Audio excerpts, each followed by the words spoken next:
Hi అండి. నమస్తే madam.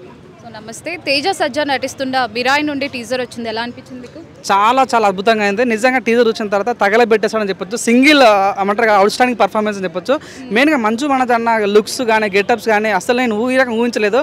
అందుకే మంచు మనది అంటే చాలా కామ్ ఉంటాడు, ఎప్పుడు చూసినా ఏదో అంటే హెల్పింగ్ చేస్తుంటాడు, కొన్నిసార్లు బాధపడుతున్నాడు అనుకున్న వ్యక్తి ఒక్కసారి క్రూయల్గా మారితే ఎలా ఉంటుంది అనేది బెస్ట్ ఎగ్జాంపుల్గా మన టీజర్ చూడొచ్చు. చాలా బాగుంటుందండి.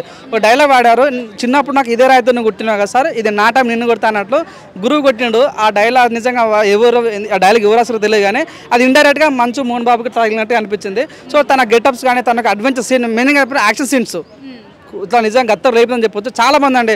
So Tejas dialogue 9 books 100 questions 1 stick big adventure అని చూపిస్తుంటే ఇది మీరు చూడండి, మా కలిగి సినిమాలో ఒక స్టిక్ ఉంటుంది. ఆ స్టిక్ ద్వారా ప్రభాస్కు అంటే తన హిస్టారికల్ బ్యాక్గ్రౌండ్ గుర్తొస్తుంది అనమాట.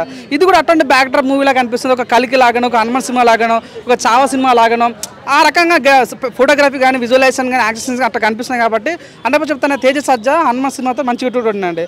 అంతకుముందు తను చైల్డ్ యాక్టింగ్ చేసిండు, మనకు అంత తెలియదు కానీ చూడండి అంతకుముందు మన మహేష్ బాబుతోనే పోటీ పడ్డాను.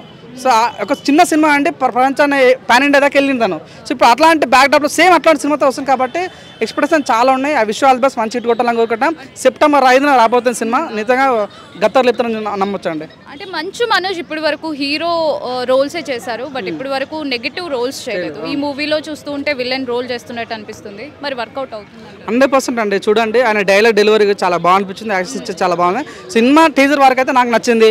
ఒక సినిమాకి వెళ్ళిన తర్వాత వర్కౌట్ అవుతా లేదా అని నాకు తెలియదు కానీ టీజర్ పరంగా నచ్చండి. కానీ ఒక చెప్తా అండి, ఇప్పుడు రానా దగ్గపట్టు ఉన్నాడు, తన కట్అవుట్కి తన కంటెంట్కి అట్లాంటి వ్యక్తులు విలన్గా చేయాలి, హీరోగా సెట్ గారు అవునాను కాదన్న. సో అట్లాంటి వ్యక్తులు కూడా ఇప్పుడు మంచి కూడా సేమ్ అట్లాంటి కంటెంట్ ఉంటుంది కాబట్టి ఇట్లాంటి వ్యక్తులు ఇవే సీన్ చేస్తే చాలా బాగుంటుంది. సో కట్అవుట్ చాలా పెద్దది, ఇటువంటి సీన్ చేయడం అసలు డైరెక్ట్ ఎట్లా తీసుకొని తెలియదు కానీ చాలా క్రేజీగా అనిపించింది. ఆ విషయం ఆల్ ది బెస్ట్. నిజంగా మంచి మన జనకి బైరం సినిమా ఇట్ అయితే లేదు నాకు తెలియదు కానీ ఈ సినిమా మాత్రం మంచి ఇటు కొట్టాలని మనస్ఫూర్తి కోరుకుంటున్నాం. మరి హనుమాన్ రికార్డ్స్ని బ్రేక్ చేస్తుంది ఈ మూవీ, నమ్మకం అయితే ఉందండి. కానీ ఒక విషయం ఏంటంటే అది స్పిరిచువల్ మూవీ కదా.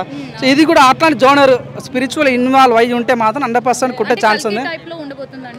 అవునవును, అదే నాకు అదే అనిపిస్తుంది. కొద్దిగా స్పిరిచువల్గా టచ్ అయితే మాత్రం 100%. చూడండి హనుమాన్ సినిమా అప్పుడు ఒక సీటు మనం దేవునికి అంకితం చేస్తాం హనుమాన్కి. సో అట్లాంటి జోనర్ ఉంటే మాత్రం 100%. ఏదైనా సరే అంటే చిన్న సినిమా పెద్ద సినిమా కాదండి, కంటెంట్ ఉంటే మాత్రం తెలుగు ప్రజలు ఆకట్టుకుంటారు. చూడండి నిన్న వచ్చిన ప్రేమల సినిమా అసలు మనకి ఎవరో తెలియదు సినిమా, KGF సినిమా కూడా అంతే. ఒకసారి తెలుగు వాళ్ళు ఒకసారి ఓన్ చేసుకుంటే దాన్ని ఎక్కడికో తీసుకెళ్తారు కాబట్టి I wish all the best. సినిమాలో కంటెంట్ ఉంటే మాత్రం సినిమాని ఎవరు ఆపలేడు. I wish all the best. Thank you అండి.